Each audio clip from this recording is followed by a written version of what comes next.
आज सर्वप्रथम मैं हिंदुस्तान की फौज को नमन करना चाहूंगा। देश की फौज के पराक्रम को कोटि कोटि नमन करना चाहूंगा। देश की फौज का मैं धन्यवाद करना चाहूंगा कि ये फौज ऐसी फौज, दुनिया की सबसे बेहतरीन फौज अगर कहीं की है तो भारतवर्ष की देश की फौज है, जिसने हमेशा तिरंगे को ऊपर रखने का कार्य किया। और देश की फौज का पराक्रम कोई चर्चा का विषय भी नहीं है। बार बार सत्ता पक्ष की तरफ से देश की फौज के पराक्रम को लेकर बात कही जा रही है। इसमें हम सब शामिल हैं। आप प्रस्ताव लाइए, देश की फौज के पराक्रम को नमन करने का प्रस्ताव लाइए, हम आपका साथ देंगे। नहीं तो हम प्रस्ताव ला रखते हैं, आप हमारा साथ दीजिए। यह चर्चा का विषय नहीं है। चर्चा का विषय यह है कि फौज ने तो अपना काम किया, लेकिन क्या सत्ता पक्ष में बैठे हुए नेताओं ने अपना काम किया कि नहीं किया, यह चर्चा का विषय है। चर्चा का विषय यह है कि सत्ता पक्ष की कार्यप्रणाली क्या रही ऑपरेशन सिंदूर के समय। और हमारा देश लोकतंत्र है, विपक्ष की जिम्मेदारी है। यदि सत्ता पक्ष अपनी जिम्मेदारी में कहीं कमी छोड़ता है तो विपक्ष की जिम्मेदारी है उस कमी को, उस खामी को देश के जनता के सामने रखे। यह हमारी जिम्मेदारी है इस प्रजातंत्र में। विपक्ष ने अपनी जिम्मेदारी उस समय निभाई जब पहलगाम पे आतंकी हमला हुआ और हमने कहा कि हम आपके साथ हैं। हमने कहा कि दुश्मन को मुंह तोड़ जवाब दो, पूरा देश आपके साथ है, विपक्ष आपके साथ है। लेकिन आपने क्या किया? आपने सर्वदलीय बैठक रखी, लेकिन सर्वदलीय बैठकों में प्रधानमंत्री जी नहीं शामिल हो पाए। उनकी व्यवस्था दिखाई गई। अगर उन दिनों में उनकी व्यवस्था थी तो दिन बदले जा सकते थे, और अगर दिन में व्यवस्था थी तो रात के 12 बजे भी अगर आप सर्वदलीय बैठक रहते तो हमारे नेता, देश के विपक्ष के नेता सब आने के लिए तैयार थे। दुनिया में एक शक्ति प्रदर्शित होती भारत के लोकतंत्र की कि सब एक हैं, लेकिन आपने वो मौका चूक गए आप। उसके बाद बहरहाल ऑपरेशन सिंदूर में हमारी फौज ने अपना पराक्रम दिखाया, अपना लोहा मनवाया। और एक ऐसा समय आया 9 तारीख के बाद जब दुनिया ये मानने लगी कि हिंदुस्तान की फौज का अपर हैंड है, हम एडवांटेजियस पोजीशन में हैं, हम दुश्मन के गले के नजदीक हैं। लेकिन फिर 10 तारीख को यकायक सीज फायर।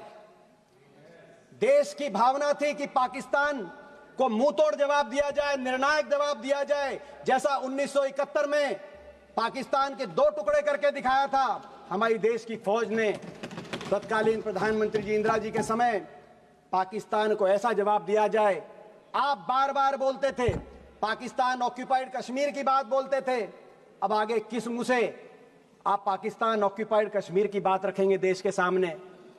आपके सभी वक्तव्यों में कहा गया है कि पाकिस्तान घुटनों पे था। आप ही कह रहे हैं अगर पाकिस्तान घुटनों पे था तो सीज फायर जिसको आपने स्वीकृति दी और आप कह रहे हैं कि हमने सीज फायर को माना, अगर पाकिस्तान घुटनों में था तो सीज फायर की क्या जस्टिफिकेशन है? मगर दुख तो तब हुआ, देश के दिल में दुख हुआ कि देश की जो भावनाएं थी उन भावनाओं पे विराम, युद्ध विराम, पाकिस्तान की ईंट से ईंट बजाने की भावनाओं पे विराम अमेरिका की एक ट्वीट ने आपके युद्ध विराम की घोषणा से पहले की। उसके बारे में मैं आऊंगा, लेकिन ये सीज फायर की क्या शर्तें थी देश के सामने आपको रखना चाहिए। मगर इन शर्तों के साथ साथ युद्ध विराम से पहले भी एक रणनीतिक चूक हुई। आज राजनाथ सिंह जी कह रहे थे कि कांग्रेस के समय यह रणनीतिक चूक हुई पाकिस्तान को लेकर। सबसे बड़ी रणनीतिक भूल उस समय हुई, आदरणीय विदेश मंत्री जी बैठे जब इन्होंने टेलीफोन करके कहा कि हम केवल आतंकी ठिकानों को निशाने पे ले रहे हैं, मगर हम किसी मिलिट्री या सिविलियन ठिकानों को निशाने पे नहीं ले रहे। जब ये कहा आपने स्वीकार किया, एक तरीके से क्लीन चिट दी पाकिस्तान की आर्मी और सरकार को, और अलग अलग दृष्टि से आपने देखा पाकिस्तान, जबकि आपके सारे ही स्पीकर्स कह रहे हैं, मान रहे हैं और देश मानता है, दुनिया को पता है कि पाकिस्तान की सरकार, पाकिस्तान की आर्मी और इन आतंकियों में कोई भेद नहीं किया जा सकता। ये एक हैं। मगर आपने स्वयं टेलीफोन करके अलग अलग दृष्टि से देखने का काम किया कि केवल हम आतंकी ठिकानों को, ये जो रणनीतिक भूल हुई है इतिहास में हमेशा, ये बात पाकिस्तान को एक आपने मौका दिया ये कहने के लिए। विदेश मंत्रालय की क्या भूमिका रहती है देश में? विदेश मंत्री का काम कोई स्कूल, कॉलेज या सड़क बनाना नहीं होता। विदेश मंत्रालय का काम होता है दुनिया में अपने दोस्त मुल्कों की संख्या को बढ़ाना। विदेश मंत्रालय की और विदेश नीति की आपकी सच्चाई 11 साल की तब सामने आई जब ये टकराव की स्थिति पैदा हुई। कितने देश आपके साथ आके खड़े हुए और कितने देशों ने खुल के पाकिस्तान का साथ दिया, दुनिया ने देखा। और ये बात कबूलनामा अभी मेरे मित्र जय पांडा भी कह रहे थे कि देशों की तरफ से पढ़ रहे थे कि उस देश ने आतंकी हमला का निंदा करी और उस देश ने निंदा करी। मैं पूछना चाहता हूं, एक देश का नाम बताओ जिसने आतंकी हमले की निंदा भी करी और यह भी कहा कि पाकिस्तान इसके पीछे है और हम पाकिस्तान की भी निंदा करते हैं। एक देश ने पाकिस्तान की निंदा नहीं करी। और दूसरी तरफ पाकिस्तान के साथ देने वालों की देशों में चीन, टर्की, अजरबैजान, मलेशिया जैसे देशों की, और आपके साथ एक ने भी बयान नहीं दिया। और ये बात आपको भी पता है, 11 साल की आपकी विदेश नीति, दुनिया में जो भ्रमण प्रधानमंत्री जी ने किया, विदेश मंत्री जी आपने किया, बाकी अधिकारियों ने किया, उसका सच तब सामने आया जब इस घटना के बाद आपको सांसदों पर अपना विश्वास व्यक्त करते हुए सांसदों के प्रतिनिधित्व मंडल भेजने पड़े। 11 साल से आप क्या कर रहे थे दुनिया में के चप्पे चप्पे में घूम के, जब आपको सांसदों पे आना पड़ा। दुख इस बात का, और आपकी विदेश नीति की दूसरी बड़ी कमी, बहुराष्ट्रीय संस्थाओं ने उस एक महीने में जिस तरीके से पाकिस्तान का साथ दिया और आप उसको रोकने में असफल साबित हुए। जिस तरीके से आईएमएफ ने 1 बिलियन का लोन, जब टकराव चल रहा था, शायद दुनिया के इतिहास में पहली बार हुआ होगा, आईएमएफ ने $1 बिलियन का लोन सैंक्शन किया, जिसका विरोध भी आपने किया, लेकिन आपके विरोध को आईएमएफ ने नहीं सुना। वर्ल्ड बैंक ने $40 बिलियन के निवेश का प्रस्ताव पारित किया, तो उसी महीने एडीबी ने उसी मई के महीने में $800 मिलियन का लोन पाकिस्तान के लिए स्वीकृत किया। दूसरी तरफ यूनाइटेड नेशंस सिक्योरिटी काउंसिल के अंदर पाकिस्तान को काउंटर टेररिज्म ग्रुप का को चेयरमैन बनाया गया, डकैत के हाथ को थानेदार बनाया गया, आप रोक नहीं पाए। और FATF financial action task force, जिसमें 2011 में पाकिस्तान को ब्लैक लिस्ट किया गया था, FATF में ग्रे लिस्ट में डाला गया था 2011 में यूपीए सरकार के समय, और 2022 में उसको FATF से ग्रे लिस्ट और ब्लैक लिस्ट से पाकिस्तान को बाहर निकला, लेकिन आप उसको रोक नहीं पाए। आपकी विदेश नीति में कमी, दूसरी कमी वहां है जब दुनिया के मुल्कों ने, अमेरिका और रूस जैसे मुल्कों ने भी हिंदुस्तान और पाकिस्तान को बराबर तोल दिया। ये कैसे संभव है? हम इसको कैसे मान सकते हैं? एक मुल्क आतंकवाद को पोषित करने वाला मुल्क है और दूसरा मुल्क आतंकवाद से पीड़ित मुल्क है। हम अंतर्राष्ट्रीय ऑर्डर की लड़ाई लड़ रहे हैं, लेकिन आपने देखा बार बार सभी मुल्कों ने बराबर तोल दिया। आपकी विदेश नीति की तीसरी बड़ी असफलता अमेरिका को लेकर है। ये वही अमेरिका है, हमारे इतिहास में समय समय पर अमेरिका को जब आंख दिखाने की बात आई तो हमने आंख भी दिखाई, और जब हाथ मिलाने की और मधुर संबंधों की बात आई तो पिछले 2 दशकों में अमेरिका से संबंधों में सुधार भी हुआ। हमने उतार चढ़ाव अमेरिका से संबंधों में देखा है।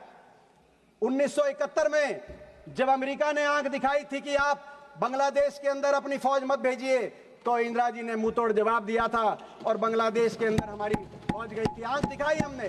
परमाणु परीक्षण की जब बात आई तो चाहे इंदिरा जी के समय परमाणु परीक्षण हुआ हो, चाहे अटल जी के समय में परमाणु परीक्षण हुआ हो, अमेरिका ने जब रोकने की कोशिश करी तो हिंदुस्तान ने आंख दिखाई और अमेरिका के दबाव को नहीं माना।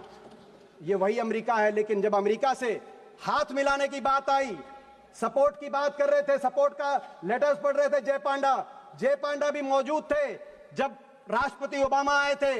जब मित्रता की बात आई और 26/11 हुआ मुंबई में, तो राष्ट्रपति ओबामा वॉशिंगटन से दिल्ली आए। जॉइंट संसदीय सेशन में मैं भी एक सांसद था, जय पांडा भी एक सांसद थे, और राष्ट्रपति ओबामा ने कहा कि पाकिस्तान के अंदर टेररिस्ट के सेफ हेवन को बर्दाश्त नहीं किया जाएगा और हिंदुस्तान, ये साथ देने निभाने की बात।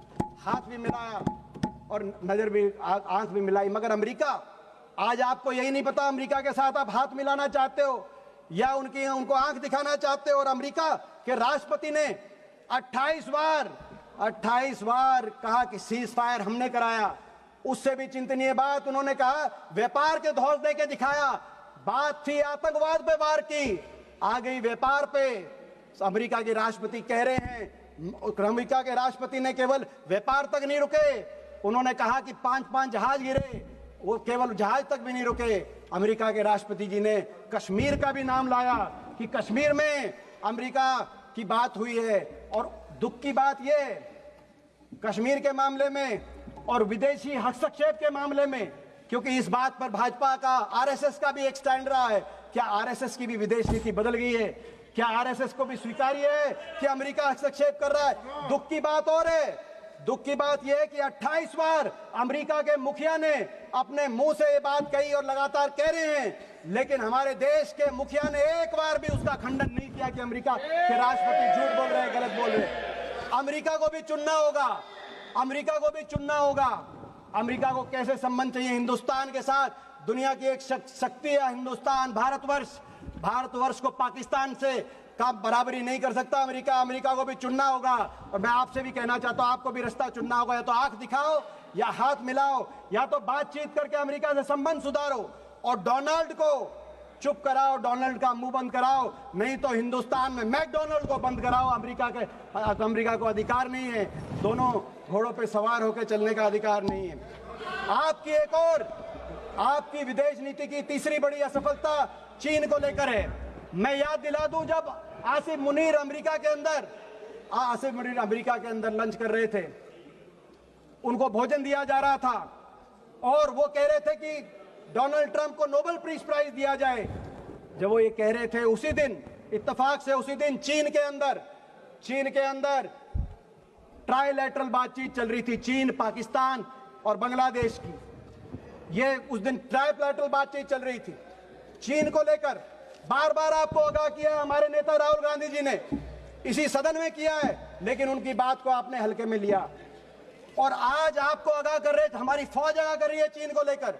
जो हमारे फौज के deputy chief of army staff है राहुल सिंह, उनका बयान आया कि चीन ये जो युद्ध था, इसमें पूरी तरीके से पाकिस्तान को सर्वेलेंस में, सैटेलाइट में, इक्विपमेंट में, प्लेटफॉर्म में, नेटवर्क में पूरी तरीके से पाकिस्तान का साथ चीन दे रहा था। और पाकिस्तान के डीजीएमओ की बात आई कि जब लड़ाई चल रही थी तो एमओ रूम के अंदर चीन के एम्बेसडर, पाकिस्तान में जो चीन के एम्बेसडर हैं, वो एमओ रूम में बैठे थे, पाकिस्तान के आर्मी के हेडक्वार्टर में बैठे थे। ये पाकिस्तान के डीजीएमओ ने कहा। लेकिन आपका क्या रिस्पॉन्स रहा? आपने चीन के एम्बेसडर को अभी तक दिल्ली में तलब करने का भी कार्रवाई नहीं करी, चीन को कार्रवाई नहीं करी। जब टर्की ने पाकिस्तान के साथ देने के लिए अपना बेड़ा बजाया, तो आपने टर्की के दुश्मन मुल्क साइप्रस में प्रधानमंत्री जी गए, अच्छा संदेश गया। मगर जो असली दुश्मन था चीन, आपको अगर संदेश देना था तो ताइवान में प्रधानमंत्री जी जाते, चीन को संदेश देते। चीन को भूल गए। और 6 जुलाई को जब जनरल राहुल सिंह ने कहा कि चीन इसके पीछे है, आपका क्या जवाब रहा? विदेश मंत्री जी आप 10 जुलाई को बेजिंग चले गए, ताइवान नहीं, बेजिंग चले गए। और आपका ट्वीट आया, आपका वक्तव्य आया कि चीन की जो एससीओ की अध्यक्षता है उसका भारत समर्थन करता है और हमारे संबंधों में सुधार हो रहा है। किस बात का दबाव? चीन से। भारत एक स्वतंत्र, एक ऐसा देश है जिसको आज हल्के में नहीं लेना जाना चाहिए। आपकी एक और रक्षा मंत्री बोल रहे थे, मैं एक और डिफेंस प्रिपेयर्डनेस को लेकर भी इस बीच में कहना चाहूंगा। हमने देखा आर्मी वालों ने क्या कहा, एयरफोर्स वालों ने क्या कहा। मैं दो ही पढ़ना चाहता हूं, आर्मी और एयरफोर्स। आपको सुनना पड़ेगा वो क्या कह रहे हैं। रक्षा मंत्री जी, आपकी भी 11 साल की रक्षा नीति 11 साल की, उसका रिपोर्ट कार्ड जो हम कहें उससे मत मानना। मगर जो deputy chief of army staff lieutenant general Rahul Singh ने कहा, क्या कहा? उन्होंने कहा, राहुल सिंह जी की जो स्टेटमेंट आई चीन को लेकर, उसके बाद उन्होंने कहा the equipment that was supposed to be received in January has not been delivered yet. We still depend on a lot of things from outside, and if all that equipment was made available, the story may have been little different. ये उन्होंने कहा. और air और हमारे air marshal Amarpreet Singh, जिन पे हमें गर्व है, उन्होंने क्या कहा? उन्होंने कहा, एयर मार्शल ने, हमने नहीं, उन्होंने कहा, not a single project that I can think of has been completed on time. Why should we promise something which cannot be achieved? Hooda ji, Air Force कह रही है, आर्मी कह रही है, और स्टैंडिंग कमेटी. एक सेकेंड. हुड्डा जी, आपके पार्टी से आज की लिस्ट में बहुत सारे नाम आए हैं, इसलिए आप अपना भाषण जल्दी से खत्म कीजिए. और एक सेकेंड, वन सेकेंड, एक सेकेंड. हुड्डा जी एक सेकेंड, नहीं, एक सेकेंड, नहीं, एक सेकेंड. आपको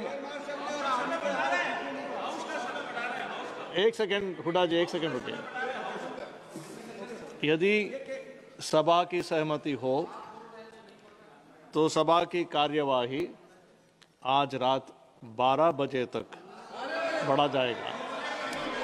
है? थैंक यू, धन्यवाद. आप सब आप कंक्लूड कीजिए. केवल उन्होंने नहीं कहा, आदरणीय रक्षा मंत्री जी, केवल उन्होंने नहीं कहा, स्टैंडिंग कमेटी, क्योंकि संसदीय स्टैंडिंग कमेटीज की रिपोर्ट पर आपकी सरकार ध्यान नहीं देती. 2018 की रिपोर्ट, 2023 की रिपोर्ट क्या कह रही थी आपको? आप लगातार रक्षा बजट को घटा रहे हैं, जो सही नहीं है, और रक्षा बजट को बढ़ाइए. इन 11 वर्षों में रक्षा budget as a percentage of GDP और एज अ परसेंटेज ऑफ हमारा जो budget as a percentage of GDP, इन 11 वर्षों में रक्षा बजट 2.5% से घटकर 1.9% पे आप लेके आए. और ये जो रक्षा बजट एज अ जीडीपी के प्रतिशत में, ये रक्षा बजट 1962 के युद्ध के बाद सबसे नीचे स्तर पर आप लेके आए. और स्टैंडिंग कमेटीज आपको कह रही थी कि ये सही नहीं है.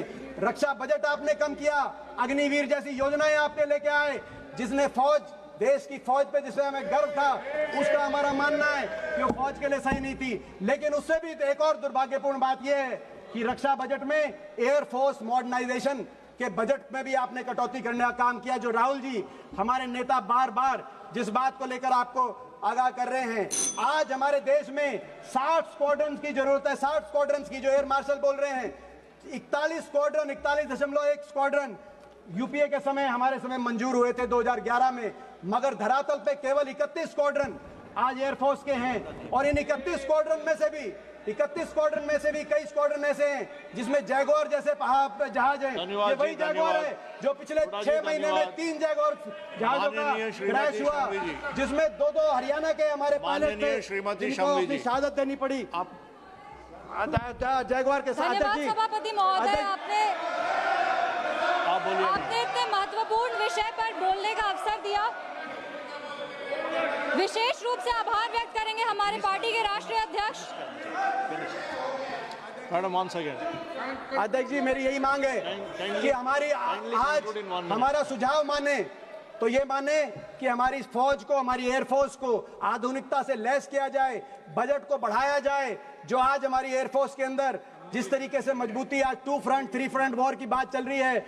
आज पाकिस्तान 82% अपने हथियार चीन से ले रहा है, तो बांग्लादेश 71% अपने हथियार चीन से ले रहा है. ऐसे में नेटवर्क, प्लेटफॉर्म हर तरीके से आधुनिकता से लैस किया जाए. अब वो ऑपरेशन सिंदूर आप कह रहे जारी है, क्रिकेट जारी मत करो ऑपरेशन सिंदूर के साथ. और करना है तो हमारी देश की फौज को मजबूत करने का आप काम करिए, हम साथ देंगे. धन्यवाद सभापति महोदय, आपने ऑपरेशन सिंदूर जैसे महत्वपूर्ण विषय पर बोलने का अवसर दिया. विशेष रूप से आभार व्यक्त करेंगे